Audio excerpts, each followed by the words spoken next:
From calling out the UFC middleweight champion for bringing race into their feud, to the last stylebender being his toughest challenge in the cage yet.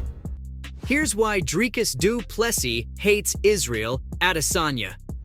You probably live under a rock if you're in the dark about the ongoing feud between Israel and Dricus. Yeah, both of the middleweights have been taking shots at each other, and it's only getting worse by the minute. Yeah, Du Plessis isn't going to be over the fact the last stylebender brought race into their conversation, and he hates the middleweight champion for it.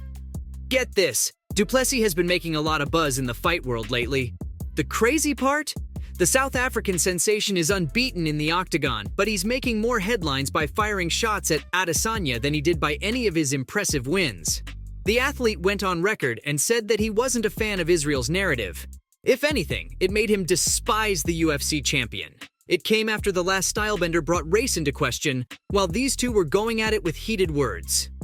Stillnox said, "I was really disappointed, and Adesanya as a champion has some sort of a responsibility." The UFC champion called the athlete racial slurs, and while he didn't find any of them offensive, he was just pissed at the example Israel was setting as a UFC champion. Dricus said that he felt like the whole sport went back many years when race became a topic of debate, and he thinks it's absolutely disgusting. The South African went as far as to say Israel didn't have a champion's character. These two have a really heated feud, and it only took one statement by Stillnox for the whole debacle to start.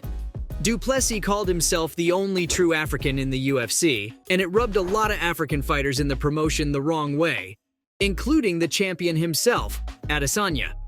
Stillnox went on about how he's going to be the first true African to ever win a championship, if he makes his way up to the top. This left a lot of fans confused, cause big names like Kamaru Usman, Israel Adesanya, and Francis Ngannou have all won champions, and they're African. But this is where Dricus' concern came, cause he feels like none of them were truly African champions. The athlete said that none of their belts ever made it to the continent, so he just dismissed them all. It was a bold thing to say, so it's no surprise that it got all kinds of reactions from the fight world. Du Plessis said he considered himself truly African because he lives in Africa, breathes African air, and trains there too. None of the other UFC stars I mentioned above live in the Rainbow Nation, so Dricus isn't lying. He was just spitting facts, and these facts hit Adesanya in some sore spots because he fired back and slammed his fellow fighter. You know Adesanya, he isn't one to sit back and listen. He loves to fire back. I mean, there's a reason why the fight world is calling him UFC's new poster boy and the new Conor McGregor. So when the last stylebender heard what Du Plessis said, he took it all out at a UFC 287 post-fight press conference. The champion said, "I want to whoop so bad." Oh, he was pissed.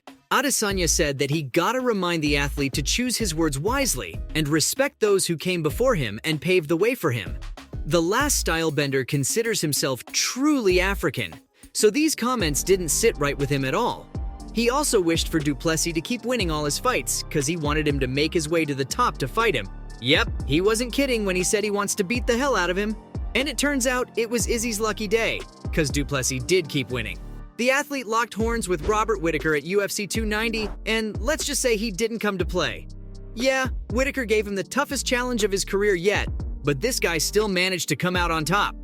Guess he really meant it when he said he was making a run for the title.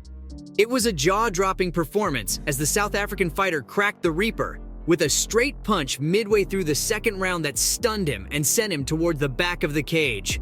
After this, it only took some heavy punches to the head and the body, and Whittaker stumbles to the canvas.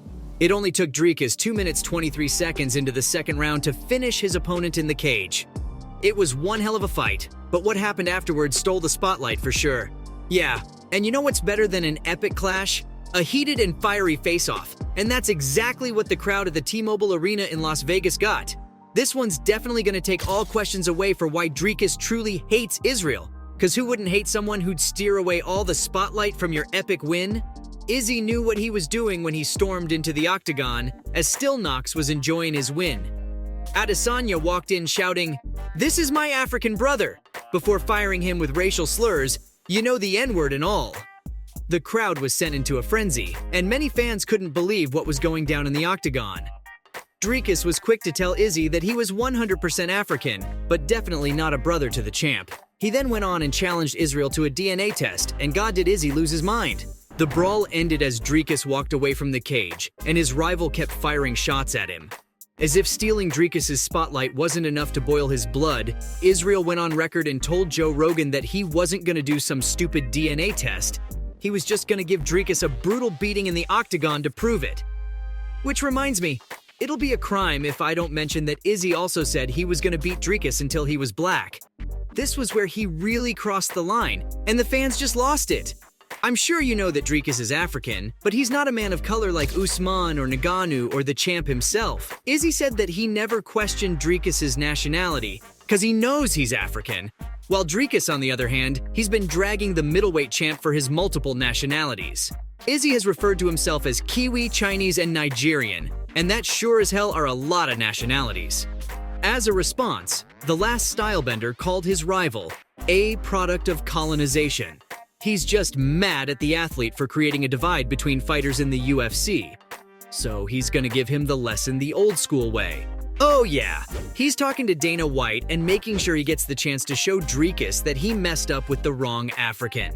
Israel said, "I'm going to take him to school, in the octagon, and on history." Now, maybe it was these words, or the ugly face-off that made Dricus take a step back. The athlete straight up denied claiming that he was more African than other fighters in the UFC. Dricus said that he was going to be the first real African champion in his mind, but that doesn't mean he meant that Adesanya or Usman were less African. Well, that's a way to turn back on your own words. Still, Knox said that he was just stating the record books, and how there's never been a champion who has resided in Africa and took the belt there. He further went on about how so many people called him out for saying he was more African when he never meant that. The athlete said that he didn't say the words, "I'm more African" once, but saying you're the only true African isn't too far from it, is it? Whatever the case may be, I hope he's ready to put all his hate for Israel to some use in the cage, because he's set to be the next contender for the title shot. All feuds aside, that's a big thing. Du Plessis has finally earned himself a title shot, and he really proved himself worthy of it with that win against Whitaker. Yeah, he was an underdog for that one, but didn't fail to come through. Adesanya versus Du Plessis is already hyped up, all thanks to their feud, so it's a match made for Dana White, who won't have to do much for this one to make buzz in the fight world. Dricus' hatred for Israel will get the job done, and he's probably gonna hate him even more now. Cause who doesn't want to have some sour feelings for their rival in the cage? It's gonna come in handy when he faces his toughest challenge yet. So there you have it, Fight World. From the last stylebender being still Knox's toughest challenge in the cage yet, to him calling out the UFC middleweight champion for bringing race into their feud, this was why Dricus Du Plessis hates Israel Adesanya.